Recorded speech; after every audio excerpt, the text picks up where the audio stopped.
증시에서 가치주와 관련된 큰 변화가 일어나는 저는 두 번째라고 보여집니다. 첫 번째는 2000년대 초반에 있었습니다. IMF라는 걸 우리가 겪고 나서 우리나라 기업들이 엄청나게 리레이팅이 됐었던 10배 이상 넘어간 종목들도 꽤 많았고요. 이제 제가 알기로는 3억 정도를 맡겼던 걸로 기억을 해요. 불과 3년 정도 지났는데 빼내간 돈이 300억이 넘었어요. 정확하게 가치 투자만 했고 그 종목들은 지금도 거의 대부분 기억나거든요. 근데 그 당시에 한국 분들 중에서 가치 투자를 한 분이 그렇게 많지 않았어요. 왜냐면 해본 적도 없고 재무제표가 안 맞은 거, 우리 선배님들은 그런 기업이 있으면 아 무슨 소리야, 뭐 재무제표 같은 거 보고 그래. 그게 첫 번째였는데 저는 그 두 번째 단계라고 봐요. 그래서 한국이란 나라가 이제 제 가치를 찾아가는, 저는 이번에 우리나라 어떤 시장의 체질이 변하는 데에서 의외로 가장 큰 수혜를 보는 기업이 제가 볼 때는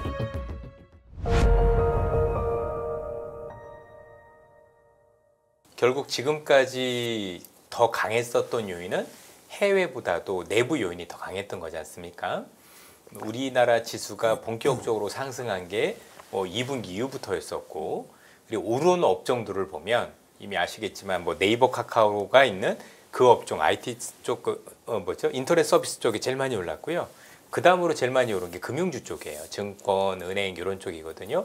그러면 이건 해외 요인은 아닌 거고, 그러면 상법 개정에 대한 기대 이런 걸로 올랐기 때문에 뭐 지금 증시가 미국 증시도 좋지만 어쨌든 국내 요인이 더 많이 반영되었다라고 봐야 될 것 같죠. 그러면 현재 진행되고 있는 이 요인들이 어디까지 지수를 끌고 나갈 수 있을지에 대한 고민은 분명히 있을 거예요. 왜냐하면 상법 개정만 가지고는 기업들의 이익이 늘어나는 건 아닐 거니까 나름대로 기업이 이익이 많이 늘어나는 것들을 온전하게 주가에 반영시키는 게 사실은 상법 개정의 핵심 이런 거 아니겠습니까? 그래서 뭐 이런저런 고민들을 많이 해보면 어쨌든 간에 그럼에도 불구하고 지금 이익 수준에서 이 정도 상법 개정의 방향으로만 간다고 하더라도 저는 추가 업사이드가 꽤 열려 있다라고 생각을 하고 있어요. 그러니까 결국은 이제 이익은 그대로인데 그 이익을 결국 밸류에이션이라는 게 거기에 배수를 곱하는 거니까 이 그렇죠. 배수가 올라간 효과가 되게 크다는 그렇죠. 거잖아요. 예, 예. 그럼 예를 들어 이익은 뭐 대충 늘어도 정해진, 뭐 반도체가 아니면 정해진 거니까, 그럼 여기서 배수가 더 올라갈 수 있는 요인으로도 상법이나 이런 게 작용을 하는데, 이게 예를 들어 오늘 그 기획재정부 장관 후보님이 이제 분리과세를 아주 되게 강하게 얘기를 한 걸로 저는 기사를 봤는데, 예. 이런 부분이 더 확실하게 리레이팅을 유도하는 요인이 될 수 있을까요? 그럼요.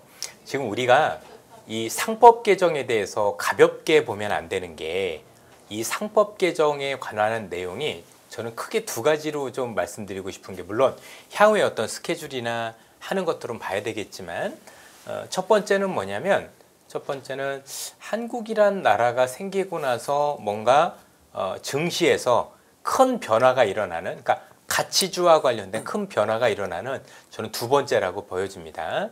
첫 번째는 2000년대 초반에 있었습니다. 2000년대 초반에 그때 어떤 일이 있었냐면 IMF라는 걸 우리가 겪고 나서 우리나라 기업들이 재무제표가 클린화됐어요.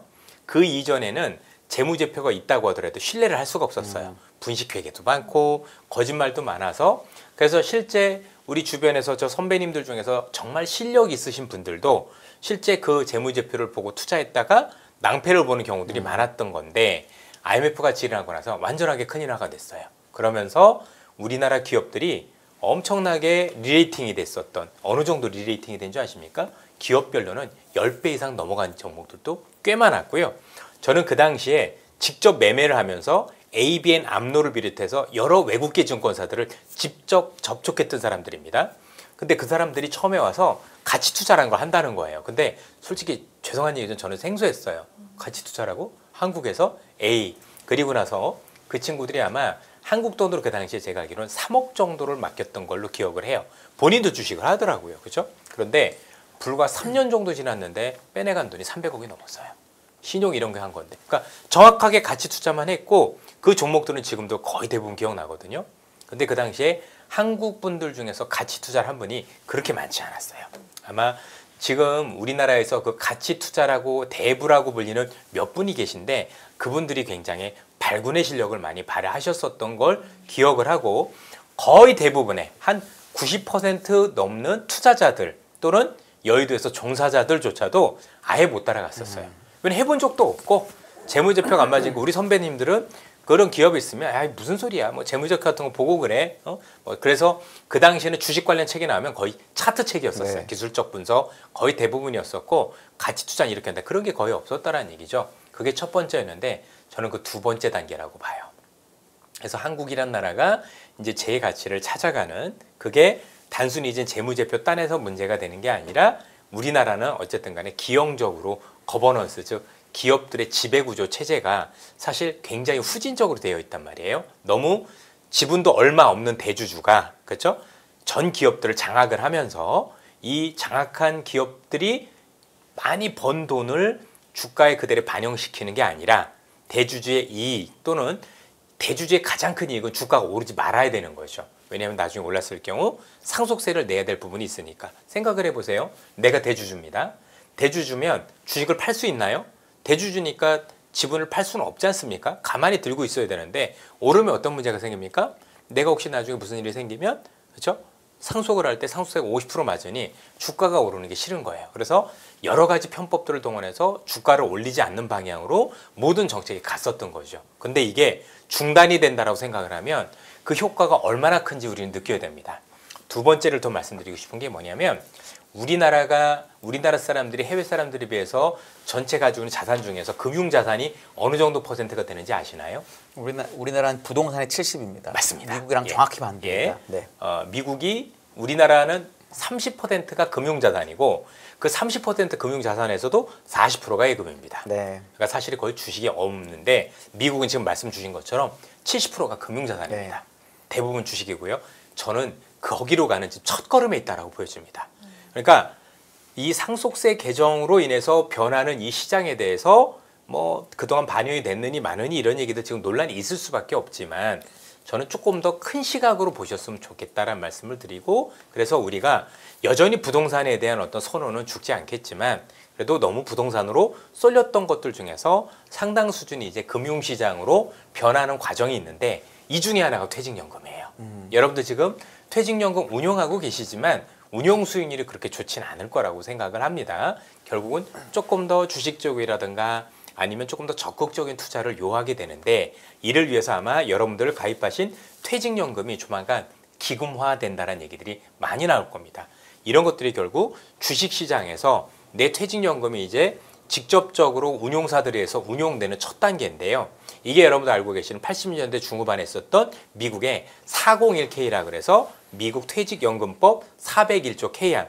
그 당시 미국도 거의 뭐 채권 이런 것만 하고 있다가 수익률이 안 나오니까 주식에 대한 비중을 70% 늘릴 수 있는 법 개정을 했고 그로 인해서 주식에 대한 비중이 높아져서 계기가 되는데 그 첫걸음에 있다라고 보시면 될 것 같습니다. 그래서 저는 이 흐름이 정말 작은 흐름이 아니다. 여러분들 생각했던 것보다 훨씬 더 강하고 장기적인 흐름이 된다라는 점에서 국내 증시에서 내부 요인도 이제는 무시할 수 없는 정말 큰 변수가 되어간다라고 말씀을 드리고 싶습니다. 사실은 이제 지금 해주신 말씀은 시장의 어떤 체질이나 전체적으로 큰 그림을 보시면서 이게 바뀌어가는 첫걸음이다라는 관점에서 이제 크게 봐주신 건데 저는 좀 좁게 보면 워낙 이제 지수가 좋아지고 올라가니까 코스피 역대 최고점 언제 돌파할까? 돌파한다면 이제 어떤 계기로 될까라는 이제 그런 이야기도 많이 나오다 보니까요. 전 좀 미시적으로 볼게요. 당장 이제 최고점 돌파하려면 어떤 트리거가 있어야 이게 건드려질지. 이것만 가지고도 가능합니다. 그렇습니다. 사실 우리나라 최고점은 별게 아닌 게 뭐냐면 글로벌 시장 한번 느낌을 볼게요. 미국은 지금 몇 년째 신고가입니까? 유럽은 몇 년째 신고가입니까? 그렇죠? 그런데 한국 중심한 요도 사실 직전 고점을 못 넘고 있고 그나마 그 수준도 사실 미국이나 선진국 지수에 비해서는 사실 상승폭이 굉장히 미진하다는 걸 볼 수가 있습니다. 그렇죠? 여러 가지 이유가 있겠죠. 우리나라 증시가 너무 그동안 기업들의 실적이 중국에 조금 많이 그렇죠? 예속돼 있었던 점들도 있었을 거고 두 번째는 최근에 중국과의 경쟁 속에서 어려워진 점들도 있을 거고 뭐 한두 가지 요인이 저는 아니라고 생각은 합니다만 그럼에도 불구하고 현재 3,000 그 전에 있었던 3,300이라는 지수가 저는 뭐 넘기 힘든 지수다 뭐 이런 생각도 별로 가져본 적도 없고 여기에 대해서 저는 크게 의미를 부여할 필요도 없다라고 생각을 해요. 어차피 현재 시장 그거보다 더 위로 달려갈 수 있는 여력이 충분한 시장이 그렇습니다. 이제는 제자리를 찾아가고 있는 거죠. 그래서 이 한번 이렇게 벌어진 일들이 지금 대외 여건도 나쁘지 않고 대내 여건도 나쁘지 않습니다. 이렇게 같이 오고 있는 거잖아요. 그렇죠? 그래서 지금 오늘도 아마 시장에서 보시면 해외 여건과 관련된 기업들은 그것대로 올라가고 있고 또 내부적으로 있는 것들은 그것대로 올라가고 있고 그럼 어떤 게 좋아지느냐? 사실 올 초만 하더라도 이 정도까지 다들 예상을 못했던 이유는 하나였을 거예요. 국내 요인을 배제했었기 때문이죠. 그럼 해외 요인이 좋은 건 아는데 그 특정 업종 가지고 사실 종목을 지수를 올리는 데는 한계가 있었던 거잖아요. 그렇죠? 뭐 그 업종이 좋은 건 알겠어. 그러나 이게 아무리 많이 오른다고 해도 지수를 얼마나 올릴 수 있을 거냐에 대해서는 뭐 한 의원님도 그러셨을 거고 저도 마찬가지였을 거고 사실 조금 위가 막혔어 있던 거에 대해서는 고민이 많이 됐었지 않습니까? 보통 3천 정도를 그렇죠. 많이 봤죠. 예. 네. 그런데 지금 이거는 올라가는 업종이 많아진 거잖아요. 뭔가 지수를 올릴 때 해외와 관련된 기업들은 기업 나름대로 올라갈 거고 그러지 않아서 우리가 기대하지 않았던 애들도 같이 옆에서 도와준 흐름이 나오는 거니까 의외로 여러분들이 생각했던 것보다 지수를 조금 더 크게 열어두셔도 저는 괜찮을 거라고 생각을 하고 있습니다. 제가 사실 그 아까 분리과세를 왜 여쭤봤냐면 우리 이 대표님께서 너무 정확히 지적을 해주셨는데 그러니까 부동산을 갖고 있는 분들의 생각은 어차피 주식하고 부동산의 세금이 똑같으면 왜냐하면 예. 지금은 2천만 원 넘는 배당은 종합과세가 되니까 사실 세금이 또 유리하지가 않잖아요. 그러면 나는 안전한 부동산을 해야지 생각하는 건데 만약에 이 주식 배당에 대한 세금을 22%든 얼마든 분리과세를 해주면 확실히 세금이 적어지니까 내가 집이 하나밖에 없는 은퇴하신 분이 내가 이 집을 줄여서 배당 소득을 통해서 내가 수입을 얻어야 되겠다라고 하면 정말 큰 변화가 있을 그럼요. 수 있는 거잖아요. 그럼요. 근데 이제 한국 분들의 이 고정관념도 너무 세니까 이게 얼마나 큰 변화가 될지에 대해서 혹시 생각하시는 게 있어요? 그럼요. 조금 장기적으로? 저는 네. 우리 한 의원님 말씀에 적극적으로 동의하는 게 사실 어떻게 보면 그게 고정관념이 아니라 한국은 그래 본 적이 없었던 그러니까 거죠. 지금까지 그게 성공했던 방법이었으니까. 예, 예. 네. 그리고 익숙하지 않았던 거죠. 네. 그렇죠? 그래서 제가 아까도 왜 이 말씀을 드렸냐면 2000년대 초반에 똑같은 일이 있었던 거예요. 그렇죠? 그래서 어떤 증권사 직원들을 만나봐도 회의적이었어요. 그런 거 평생 선배님들도 그러고 평생 본 적이 없으셨던 거죠. 그리고 나서 그 시장이 끝날 때까지 적응을 못 하셨어요. 그러면 조금 더 시계를 짧게 볼게요. 지난해도 이런 일이 있었어요. 한국이 처음으로 밸류업을 했대요. 그렇죠? 그리고 나서 지난해 은행주들이 2배가 올랐어요. 그러면 거기에 또 적극 대응하셨던 분들은 많이 있었을까요? 이것도 낯설었을 거예요. 그렇죠? 아, 이게 그 정도 강제를 안 하고 나름대로 자율적으로 했는데도 이 정도 오를 수 있다는 힘을 보여준 건데 그러면 정말 우리가 여러분들 서점에서 책을 보시면 제가 다른 건 몰라도 아마 대부분 사서 보시는 책이 그래도 가치주 관련 책들을 보고 계실 텐데 그 책 읽고 이 시장에 적응이 안 되면 그 책은 보시나 마나였던 거예요. 그렇죠? 우린 미국을 봐놓고 나서 미국은 가치 투자가 어떻게 하는지 우린 봤잖아요. 그리고 자사주 매입 소각이 그다음에 그 많은 배당이 시장을 어떻게 오르는지 보셨지 않습니까? 그런데 그렇죠? 우리나라 시장 오니까 굳이 폄훼하는 거죠. 제도가 바뀌고 있는데 완전히 뜯어 고쳐지고 있는데 다만 이런 건 있다라고 생각을 해요. 뭐냐면 이게 정말 보편타당하고 이게 일회성의 상승이 아니라 나름대로 지속적인 상승력을 가지려면 안타깝지만 대주주한테도 당근이 많이 가야 돼요. 그렇죠. 결국 이 제도의 핵심은 정부에만 있는 게 아니고요. 결국 대주주들이 움직여줘야 되고 이 사람들이 생각했을 때도 주가가 오르는 게 네. 또는 배당을 주는 많이 게, 받는 게. 예, 자기한테도 불리하지 않아야 움직이지. 사실 주가 오르기만 하는데 그게 나한테 다 불리하다라면 이 사람들은 버틸 거라고요. 그렇죠. 당연하잖아요. 아니, 정권은 5년이면 끝나는데 그렇죠. 내 기업은 평생 갈 거잖아요. 그렇죠? 그래서 제가 보기엔 이 제도의 완성은 사실은 어쨌든 기업한테도 특혜는 아니고 나름대로 그래도 뭔가 숨통을 트여줄 수 있는 이게 오르는 게 나한테도 나쁘지 않다는 게 돼야 되겠죠. 왜냐면 지금 대주주들 같은 경우는 기본적으로 자기가 지배하고 있는 회사의 지분은 많지 않지만 순환 출자라는 형식으로 돼 있는데 그 중에서 핵심 회사도 앞으로 배당 많이 줄 수 있잖아요. 왜? 그래야 나도 받아가니까. 그렇죠. 그죠? 그리고 지금, 세금도 적어지고. 네. S그룹부터 시작을 해서 지금 여러분들 많은 기업들이 돈이 없어요. 오너들이 의외로. 네. 그렇죠? 이 좀 그러니까 우리 표현으로 없다라는 거지 우리보다 물론 많습니다. 그렇죠? 근데 이분들도 그렇죠. 네. 이분들도 네. 상속세 내고 막 그러려면 돈이 네. 필요한데요. 지금 사회에서 제일 좋은 게 배당이잖아요. 그렇게 분리과세돼서 배당 받으면 제가 볼 땐 본인들이 더 줄 거예요. 그렇죠. 당연한 겁니다. 그렇죠? 그래서 이런 것들이 좀 있었으면 좋겠고 그래서 만약에 정부에서 추진하는 정책이 제가 지금 말씀드린 거기까지 이어진다라면 이건 정말 해외 여건 개선을 너무 나빠지는 그림만 아니라면 이것만 가지고도 정말 정말 괜찮은 상승이 나올 수 있다. 저는 그렇게 말씀드리고 싶어요. 네. 알겠습니다. 그 시장의 어떤 체질이 달라지는 관점에서 보자면 사실 이제 코스피를 봤을 때 예전에는 어떤 환율에 많은 영향을 개입을 뭔가 받는 느낌이었으면 지금은 아니잖아요. 체질이 완전히 바뀌어가는 과정이라고 보시는지 아니면 그냥 일시적으로 다른 것들이 압도해서 영향을 덜 받는다고 보시는지. 엄청난 체질이 변하는 거죠. 드디어 한국 시장도 미국 시장처럼 이제는 뭔가 주식이라는 게 정상적인 투자가 가능한 거죠. 그러니까 우리는 그동안에 있었던 모든 투자의 방법은 딱 하나였어요. 단기 시세 차익. 그럴 수밖에 없었죠. 그렇죠? 왜냐면 배당을 받는 것도 의미가 없었던 게 배당보다 주가 하락폭이 더 커요. 아무 의미가 없고 배당도 그렇게 많지도 않고 많지도 않은 배당은 절반 이상은 세금으로 떼가요. 그리고 그 세금 내고 나면 의료보험료까지 올라요. 심지어는 누가 받겠어요. 그러니까 우리는 주식에 투자한다라는 개념 자체가 단기 시세 차익 이외에는 없었던 거예요. 그런데 이제는 문화가 바뀔 수 있는 계기가 된 거죠. 단기 시세 차익도 여전히 좋겠지만 그게 아니라 내가 괜찮은 기업들은 장기 투자를 계속 한다고 하더라도 이 배당 수익만 하더라도 은행보다 나쁘지 않다라면 그렇죠? 예컨대 이건 여러분들 추천 이런 개념 아닌데 통신주 같은 경우 꾸준한 배당을 주잖아요. 그렇죠? 그럼 주가 움직이면 그렇게 뭐 크지도 않은데 계속 이렇게 꾸준히 받는데 이게 은행 이자보다 훨씬 더 높다라면 사실 안 할 이유가 없는 거죠.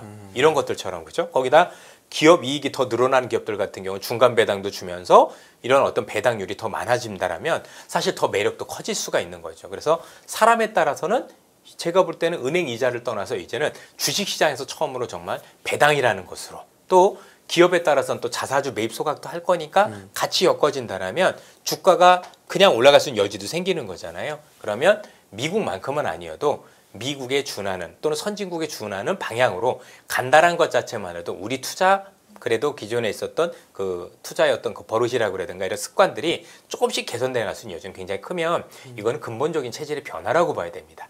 그리고 그 시작점에 있다라고 저는 감히 말씀을 드립니다. 요거에서 진짜 마지막으로 하나 여쭤보고 다음 네. 주제로 가려고 그러시죠. 하는데 이제 얘기 나오는 게 그러니까 이제 배당소득 분리과세라는 방법이 결국 미국식인 건데 네. 그럼 결국은 매매 차익에도 결국은 장기적으로 세금을 매겨야 되는 거 아니냐. 지금 우리는 50억 미만은 없으니까 그것까지 결국은 장기적으로 미국 모델로 가면 이제 그렇게 돼야 되는 건데 그거에 대해서는 워낙 투자자분들이 또 뭐라고 하나 이 거부감이 있잖아요. 많죠. 그거는 어떻게 생각하세요? 사실 단기적으로 도입하면 안 된다고 생각을 하는 게요. 네. 지금 우리가 흔히 주변에서 금융의 허브라고 하는 것들 미국 정도는 빼놓고 나머지 보면 사실 이렇게 세금이 있는 데가 그렇게 많지는 않습니다. 네. 자, 제도도 그렇고 기업의 실력은 미국만 못하는데 많은 현재 정부에 계신 분들은 항상 미국하고만 비교를 합니다. 그렇죠? 정치도 미국처럼 하고 그런 얘기를 하시던가. 그렇지 않은 거잖아요. 그렇죠?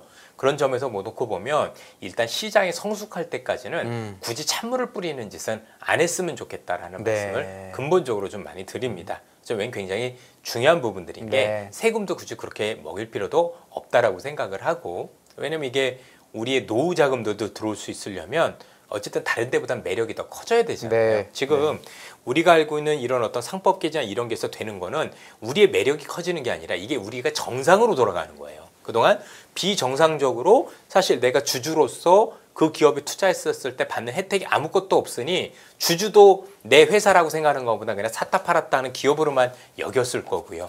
대주주들이 볼 때도 뭐 그냥 샀다 팔았다는 사람들이 주주야라고 생각을 해서 무시하는 정책을 썼을 거라는 얘기죠. 이제는 대주주가 됐든 소액주주가 됐든 내가 회사를 보고 투자했다는 생각을 가져야 되고 미국처럼 돼야 될 가능성이 높아야 되는데 우리는 아직까지는 미국만한 기술력이라든가 아니면 미국의 기업들처럼 글로벌 장악력이 있다던가 아니면 브랜드력이 있는 건 아니기 때문에 사실 우리만의 또 다른 매력이 있어야 된다고 생각을 하고 그런 것도 어느 시점에도 해야 되겠지만 너무 서둘러 해서 그래도 잘 살려는 불씨를 굳이 꺼트릴 필요는 저는 없다라고 생각을 하고 있습니다. 알겠습니다. 대외 여건 이제 시장 얘기 말씀하시면서 아까 잠시 언급해 주셔서 이제 주제를 살짝 바꿔서 대외적인 상황을 좀 보도록 하겠습니다. 일단은 뭐 계속 이야기가 나왔던 게 사실은 관세인데 뭐 지난주 발표도 있었지만 사실은 뭐 주요 증시들은 그렇게 타격받는 상황은 또 아니어서 여기에 대한 의견과 함께 9시 반에 또 미국 6월 CPI 나오거든요.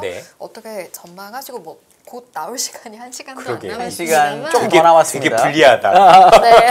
우리 9시 반까지 할까요, 그냥? 그것도 한번 제작진과 네, 사실은 이제 CPI 같은 경우에는 나와서 그 수치 자체보다 그걸 시장이 또 어떻게 받아들이는지도 또 중요한 부분이 될 텐데 두 가지 관련해서 어떤 의견 가지고 우선 계신지. 합쳐서 한번 말씀을 네네네. 드려볼게요. 일단은 뭐 CPI는 아직 정확하게 모르겠습니다. 핵심은 딱 하나죠. 지금 지난달부터 파월 의장이 상품 쪽에 있는 물가가 반영이 되기 시작했다. 관세의 영향이 있다라고 시작을 했는데 이게 오늘 얼마나 반영될지가 되게 관건이에요. 이게 왜 중요하냐면 만약에 오늘 혹시 나오는 이 물가가 상품 시장이 본격적으로 물가가 반영이 되기 시작을 해서 되기 시작을 하면 어떤 게 생기느냐? 트럼프의 관세 영향력이 떨어져요. 생각을 해보세요. 만약에 이 상황에서도 물가에 영향을 미칠 정도가 되면 트럼프가 더 강한 관세 부과를 하기가 어려운 환경이 되겠죠. 그렇죠? 왜냐하면 여기서 추가로 더 부과했을 경우 미국의 물가는 더 자극이 될 것이고 트럼프가 원하는 금리 인하라든가 아니면 채권 발행이 어려워질 수 있는 환경이 되잖아요. 그래서 이게 동전의 양면 같은 것 같아요. 일단 우리가 알고 있는 물가가 상품 시장에 반영이 된다라면 일단 우리는 잃는 게 또 있겠죠. 잃는 건 뭐냐면 9월의 금리 인하 가능성에 대해서 뒤로 후퇴되는, 그래서 시장이 조금 일부 쉬어갈 수 있는 핑계는 되지만 또 한편으로 우리가 얻는 건 뭐냐면 트럼프의 관세와 관련된 그 협상력이나 압박의 수위가 예상이 가능해지는 거죠. 요거 했다가 자기가 더 죽을 것 같은데 라는 측면이 있는 것 같아요. 그래서 저는 이렇게 말씀드립니다. 방향성 요인은 아니다. 방향성 요인은 아니고 쉬어갈 뿐이면 충분히 될 수 있을지 모르겠으나 그러면 잘 사는 게 맞지 않을까 이런 말씀을 드리고요. 어쨌든 이 두 가지가 같이 겹쳐 있다라고 보시면 되고, 뭐 특히 이제 관세와 관련해서는 아마 제가 4월 달에도 트럼프는 굉장히 오판을 했다라고 우리 여기서도 방송을 했었다가 보면 많은 분들이 이제 노이즈가 있으셨죠. 미국의 어마어마한 대통령이 설마 실수를 했겠느냐라고 생각을 하셨겠지만 지금 최근에 타코란 별명이 붙을 정도로 타코는 트럼프 always chickens out라 그래서 트럼프는 언제나 물러난다. 물론 이 트럼프라는 사람을 만만해 보면 안 됩니다. 그렇죠? 타코란 별명이 있기 때문에 오히려 이걸 뒤집기 위한 어떤 마지막 어떤 수를 부릴 수도 있다는 점에서 굉장히 우리가 긴장의 끈을 놓으면 안 된다라고 보지만 최근에 하고 있는 트럼프의 여러 가지 정책은 사실상 제가 볼 땐 좀 많이 아쉽습니다. 왜냐하면 어쨌든 강한 게 나쁜 건 아니에요. 그렇죠? 강하게 압박할 수도 있지 않을까요? 그러면 일관돼야죠.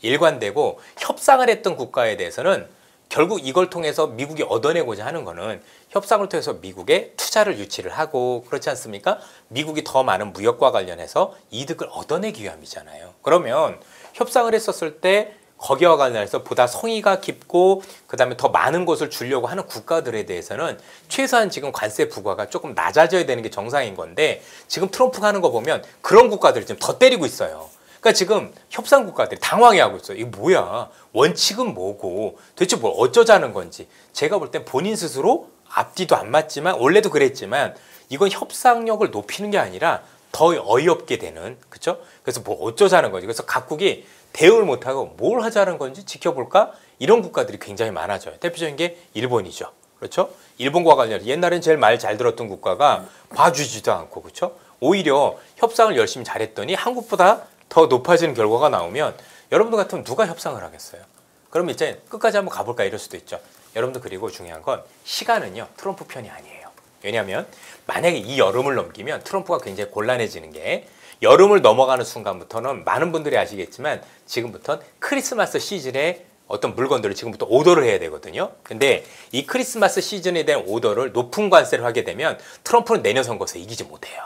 그래서 그 이전에 뭔가 나름대로 성과를 내야 되고 아마 그래서 제가 볼 땐 지금 더 강한 압박을 하는 게 아닌가라는 생각을 하는데, 그래서 결론을 좀 말씀드리면 어쨌든 간에 트럼프는 만만히 볼 건 아닌 것 같다. 그래서 이 크리스마스 시즌에 어떤 들어가기 위한 이전에 뭔가 유의미한 결과를 보여주기 위한 어떤 포석이 아니겠느냐라고 생각을 해서 단기 변동성 요인은 충분히 될 수 있을 것 같으나 우리가 4월에 봤던 정도의 변동은 아닐 것 정도로 보고 있습니다. 그 이유를 조금 더 말씀드리면 4월에는 모든 국가, 모든 품목에 대해서 전부 다 관세를 빵 때려 꼈기 때문에 미국이 더 불리했지만 지금 보면 중국하고 베트남이 빠져 있어요.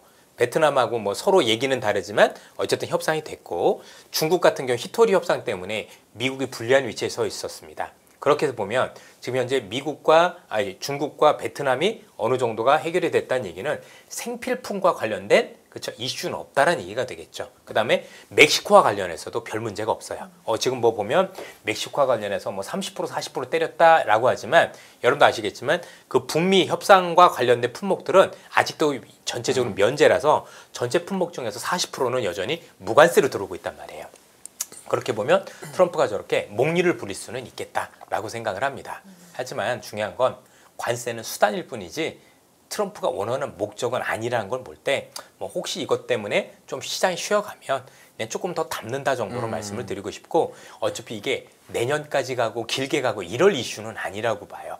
왜냐면 트럼프도 이걸 통해서 빨리 얻어내야 되잖아요. 그렇죠? 그리고 그 얻어내면 트럼프가 이긴 거니까 이겼으면은 이제 관세 부과를 철회해주고 그 철회가 공짜는 아니니까 우리가 미국에 투자도 많이 할 거고 또 미국의 어떤 뭐 가스라든 이런 걸 많이 사줄 거고 해서 얻는 전리품이 있으면 할 거라고 생각을 하고 저는 조만간 그런 것들이 뭐 가능성이 있지 않겠느냐 조금 더 지켜봐야 되겠지만 다만 한 가지 아쉬운 건 트럼프가 왜 저러지 싶을 정도로 제가 보기에는 너무 원칙이 없는 건 문제가 된다라고 생각을 하고 있습니다.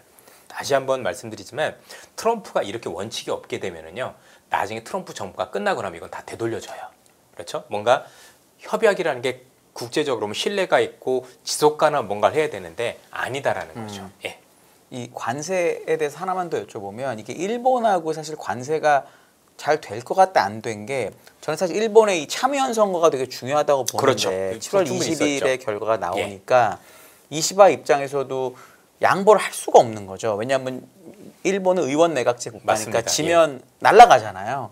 그러니까 그런 차원에서 보면 7월 20일부터 8월 1일까지 열흘밖에 없는데 과연 이 안에 협상이 될 거냐는 사실 약간 모르겠는 거잖아요. 그럼 사실 미국, 일본처럼 가장 협상이 잘 될 것 같은 나라에서 8월 1일 전에 빠그라지면 이게 관세가 생각보다 더 큰 영향을 주는 방향으로 갈 수도 있지 않을까라는 걱정을 하시는 분들도 있는데 그럴 수도 있죠. 네. 뭐 그 참 좋은 질문이라고 생각을 하는데 저는 이렇게 생각을 합니다. 그러니까 참여연 선거가 있긴 하지만 과연 일본 정부가 준비를 안 해놓고 있을까요? 선거가 끝나고 나서 그 결과가 이제 선거에 영향이 이제 미치지 않을 거 아니에요. 끝나고 나면 네. 그럼 제가 볼 때는 미국하고 협상할 수 있는 어떤 방안들이나 아니면 미국이 줄 카드를 저는 지금 미리 준비를 하고 있다라고 생각을 합니다. 그래야 가능하지 않을까요? 만약에 근데 이제 잘못돼서 그러면 이제 중의원까지 같이 중의원 해산을 한 다음에 다시 총선거를 해서 총리를 다시 뽑을 수도 있거든요. 이렇게 수도 되면은 예. 이게 너무 길어지는 맞습니다. 거니까. 예. 네. 그럼 타겟이 딴 데로 가겠죠. 어디? 트럼프가 제일 중요한 건 그 중에 하나가 한국이 될 수도 있는 거예요. 그게 우리나라 될 수도 있죠. 예, 그래서 우리나라 저는 될 그게 수도 있고. 걱정해서 좀 예. 되긴 했었거든요. 왜냐면 지금 원래 중국을 제일 많이 때려야 되는데 지금 중국을 때리면 히토류 또 수출 안 할 거잖아요. 그리고 중국은 일단 네. 8월 언제가 유예를 받아놨어요. 그래서 좀 기간이 더 있습니다. 그것도 중국은. 그런데 네. 지금 여러분들 제가 여러 번 말씀드리지만 지금 미국과 중국의 협상에서 미국이 우위가 아니에요. 중국이 칼자루 쥐고 있어요. 그 순간 히토류 끊으면 미국에 있는 모든 자동차하고 전자제품 생산 다 중단되는 거예요. 이번엔 만약에 미국이 그럼 중국도 제대로 할 거잖아요. 그렇죠? 그래서 중국과 협상하는 것처럼 보이지만 그렇게까지는 하지 않을 가능성이 높고 다른 타겟이 되겠죠. 그렇죠? 그러면 우리한테 그럴 수도 저도 있다라고 생각을 해요.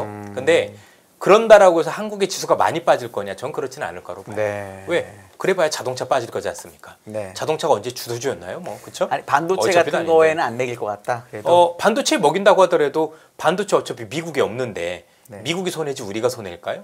저는 근데 못 그렇게 생각을 안 파는 합니다. 거에 대한 사람들의 그게 그러니까 이런 거죠.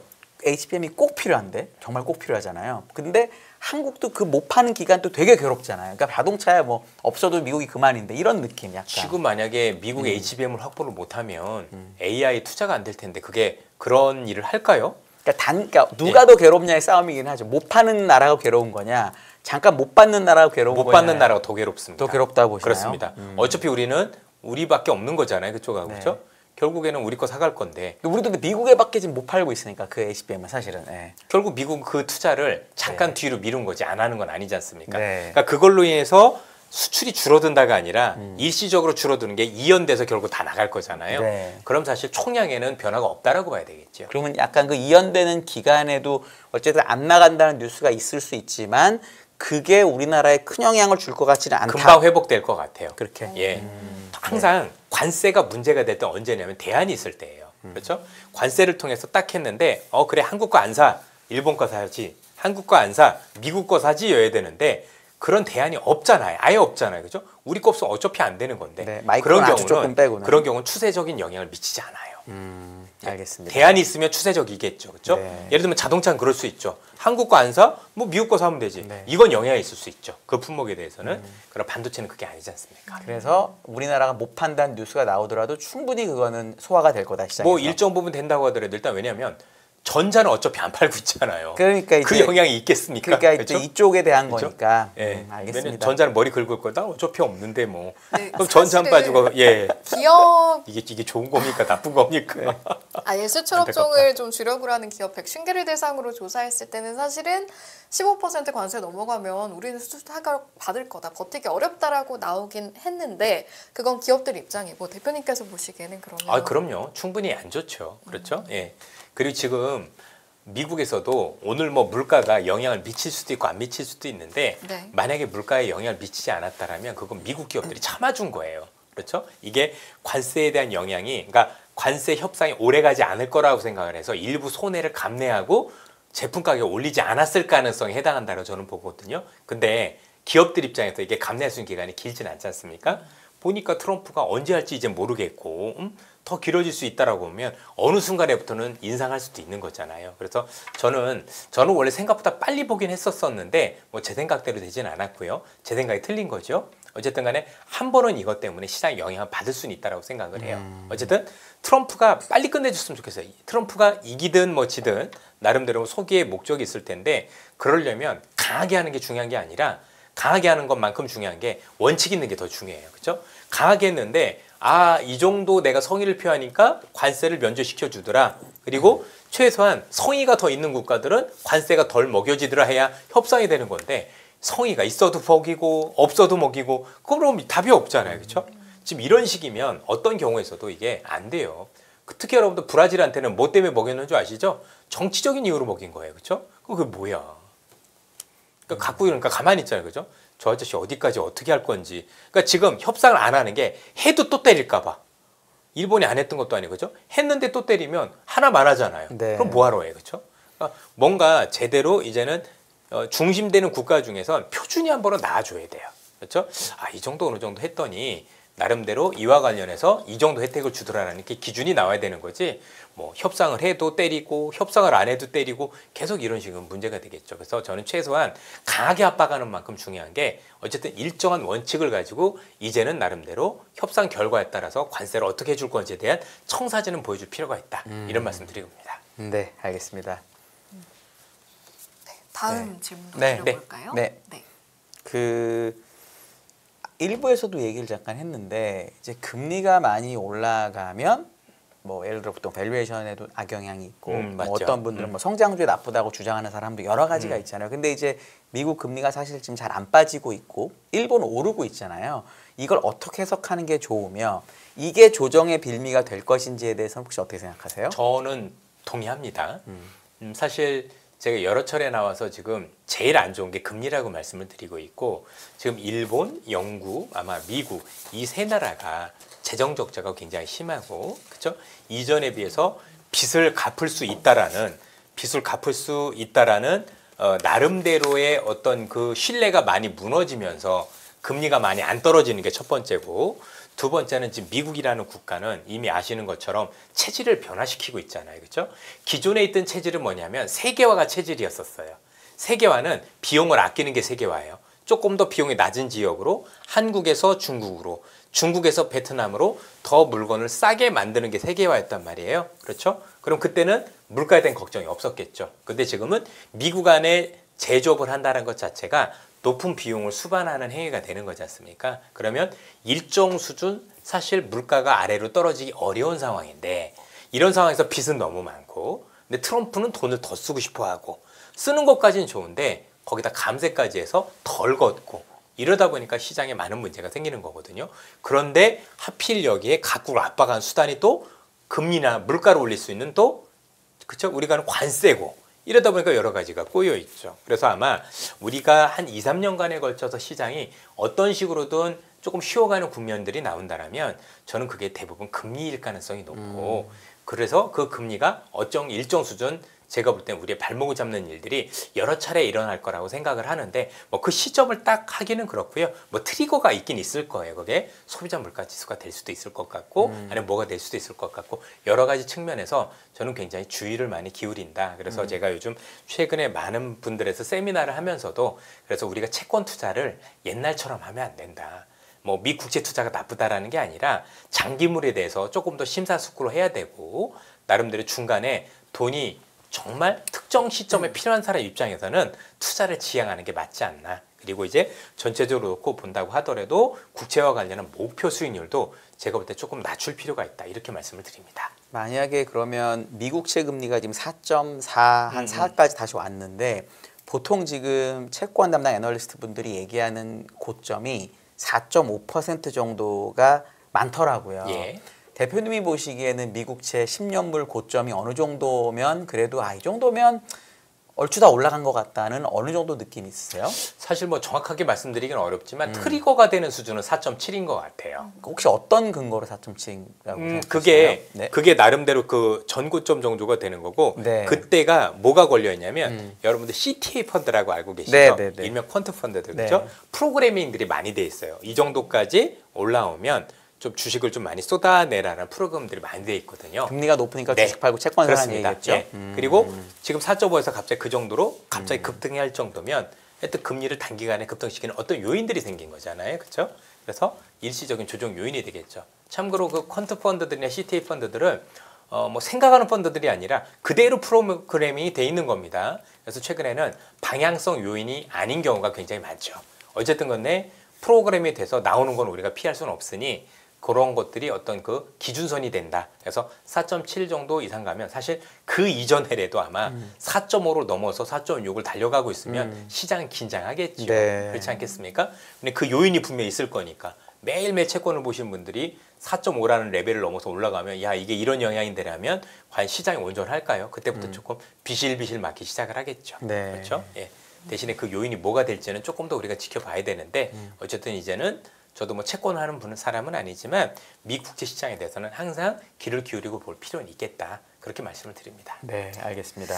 우리나라 시장 이야기로 좀 다시 돌아와 보도록 네. 하겠습니다. 저희가 이제 처음에 시장의 체질 이야기를 했고 대외 여건 이야기 했다가 다시 이제 우리 증시로 넘어온 건데 뭐 여러 가지 하나씩 여쭤보겠습니다만 일단 당장 2분기 실적 시즌이라는 특징을 가지고 있는 상황인데 여기서 좀 주목해서 가져가야 될 것이나 투자 아이디어로 가져가야 할 부분이 있을까요? 가장 중요한 건 저는 전제가 아닐까 싶네요. 어쨌든 전제 이번 실적이 안 좋았기 때문에 이게 이제 털어내고 반등하는 계기가 되는지 저는 굉장히 중요하다고 생각을 하고 나머지 부첨들은 여러분들 아시겠지만 이미 올라가는 업종들 같은 경우는 조금 이익을 좀 과하게 반영한 측면이 있지만 어쨌든 추세 있는 기업들이 있고 아닌 업종들은 나눠져 있는데 핵심은 저는 지금서 볼 때는 전자가 어떤 방향을 가지고 가느냐 그래서 바닥을 찍고 완전히 올라가는 모습이면 의외로 그 시장도 영향이 클 수도 있는 거잖아요. 그래서 그게 좀 더 저는 더 포커싱이 아닌가라는 생각을 가지고 있습니다.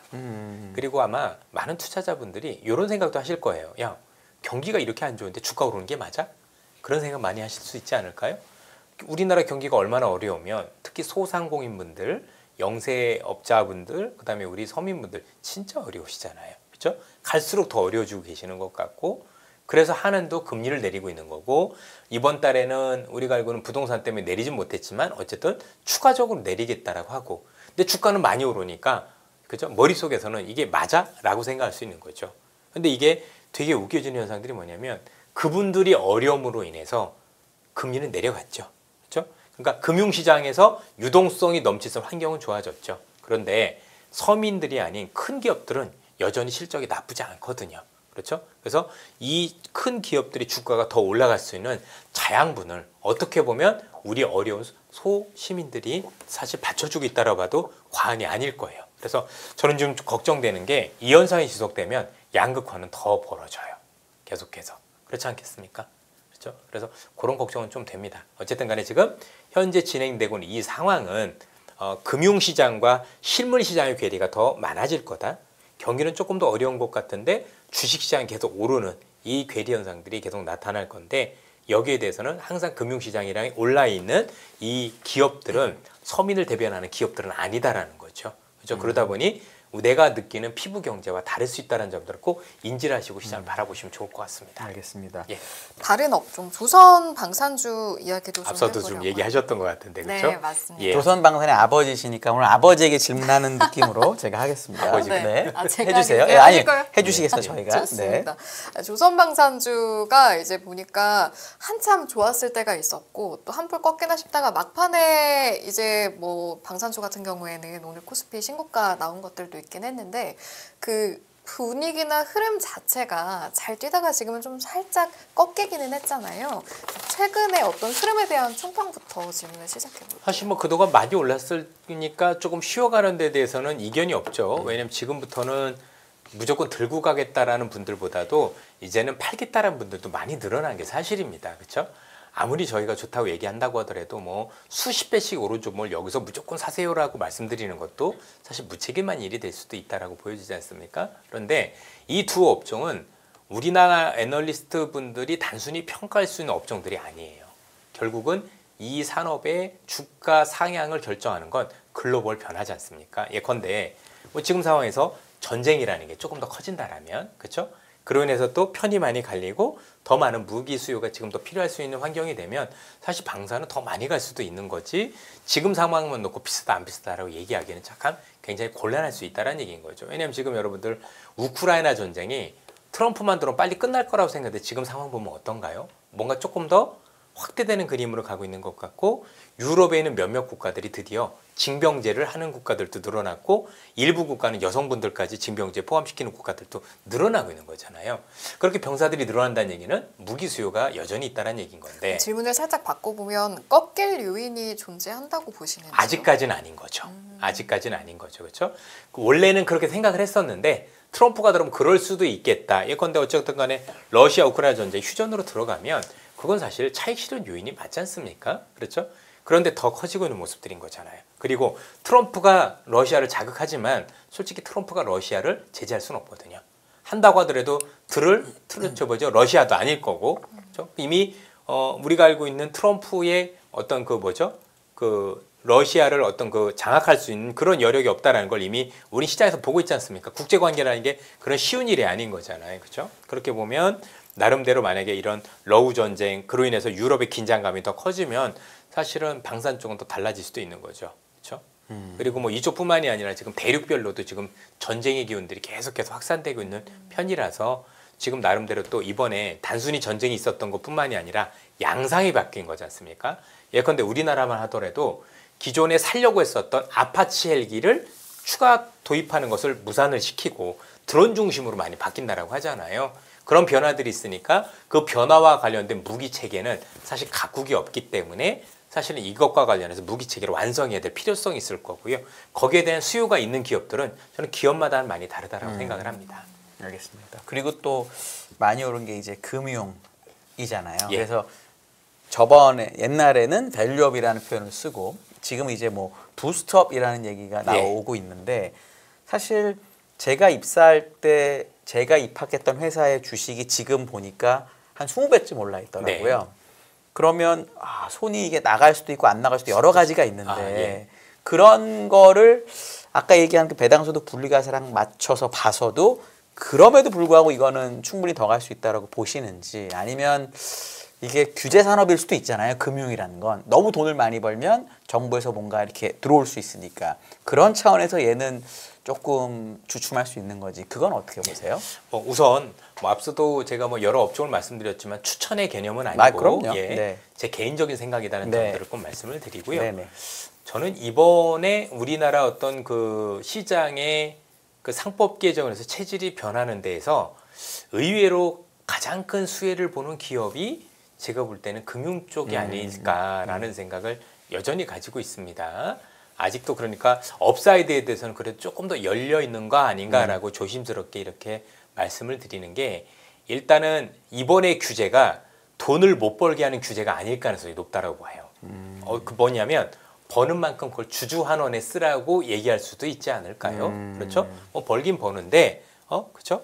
너희들 주주환원 정말 많이 해야 될 거 아니냐라고 하면 제가 보기엔 모든 업종들 중에서 정부가 얘기하는 거에 대해서 가장 잘 따르고 적극적으로 하는 업종이 금융업종입니다. 작년에도 그랬죠. 예, 네. 이유는 아시겠지만 주인이 없거든요. 네. 그렇죠? 내게 아니니까 네. 정부에서 시키면 그래 감사합니다. 그죠? 왜 그래야 본인의 임기가 연장이 될 거 아니에요. 그렇죠. 그렇죠? 충분히 그 측면에서는 보다 더 적극적일 가능성도 배제할 수 없고 특히 우리나라 금융업종은 자회사의 자산운용사나 증권사들을 가지고 있는데 현재 시장에서는 이들 기업의 이익이 급증할 가능성이 높다라고 네. 봐야 돼요. 그럼 많은 분들이 우리한테 물어보시는 게 야 이렇게 금리가 떨어지고 부동산이 어려워지면 담보대출이 많이 안 늘어나니 사실 은행의 수익이 줄 수 있는 거 아니야. 저도 맞다라고 생각을 해요. 그죠? 그런데 자회사들의 이득은 더 늘어나요. 네. 그거 감수하는 비은행 것보다. 쪽. 그렇죠. 네. 어차피 연결로 다 잡히니까 그렇게 생각을 해보면 사실은 이쪽에서 줄지만 저쪽에서 더 많이 늘어나기 네. 때문에 이익 측면에서도 훨씬 커질 수 있고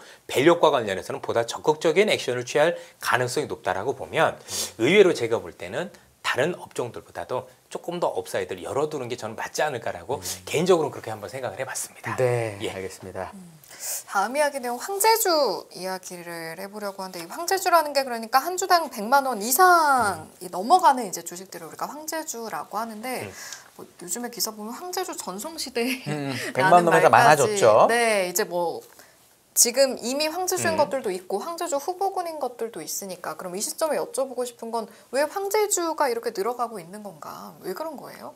그만큼 주가가 많이 올랐기 때문에 올랐다? 아니겠습니까? 단순하게 그렇죠? 말하면 예. 네. 근데 그냥 오른 게 아니라 산업의 변화가 있기 때문에 많이 오른 거지 않습니까? 그렇죠? 그리고 그런 변화에 최적화된 기업들이 되게 많아진 거죠. 그러니까 바꿔 생각을 해보면 우리나라가 전체적으로 놓고 보면 국가가 좀 어려운 건 맞는데 각각의 산업별로는 여전히 경쟁력을 가지고 있는 좋은 기업들이 꽤 있었던 거예요. 그렇죠? 우리나라 이제 다니시는 분들이 근로자분들도 그렇고 기업들도 그렇고 꽤 괜찮은 기업들이 많거든요. 진짜 열심히들 일하세요. 그리고 그와 관련해서 여전히 땀을 흘리는 많은 기업들이 계신데 그런 기업들이 이제 때를 잘 만난 거죠. 그렇죠? 본인들이 열심히 기술력이나 아니면 경쟁력도 가지고 있었지만 글로벌 시장이 정말 미국이 45년 만에 체질 변화를 여기도 시도하고 있는 거잖아요. 거기에 최적화된 기업들이 많이 늘어나기 시작을 했고 그러면서 그 수혜를 받으면서 그렇죠? 앞선 경쟁력을 통해서 황제주에 등극했다. 결국 이런 것들이 여전히 우리가 좋은 실력을 가진 기업들이 많음을 뜻하는 그런 어떤 반증이 아니겠느냐 이렇게 말씀드릴 수 있을 것 같습니다. 어차피 네. 주가는 그냥 오르는 건 아닐 거잖아요. 그렇죠. 그렇죠? 예. 그리고 제가 아마 마지막 질문일 수 있을 것 같은데 네. 짧게라도 네. 너무 궁금했던 게 요즘에 이제 7, 8월에 조정받기를 기대하시는 분들도 너무 많고 조정을 기대라는 왜냐하면 특이한 너무 사고 현상들이. 싶으시니까 그렇죠. 많은 게 예, 아니라 예. 그런 분들이 많은데 공매도 규모가 좀 많이 커져서 이게 주가가 조정받게 만드는 요인일 수 있다라는 생각을 하는 분도 계신데 그건 혹시 대표님 어떻게 보세요? 지금 잘못 치면 죽을 거려다. 보통 일반적인 상승장에서는 그러니까 이렇게 보시면 됩니다. 보통 일반적으로 공매도를 하는 펀드들은 헤지 펀드라는 애들이잖아요. 네. 그죠? 헤지 펀드는 롱숏이라는 거 하니까 네. 사고 팔고 롱도 하고 같이. 숏도 하는데 이번에 6월 달에 그 롱숏 펀드가 우리 표현으로 전부 다 개박살이 났어요. 네. 그죠?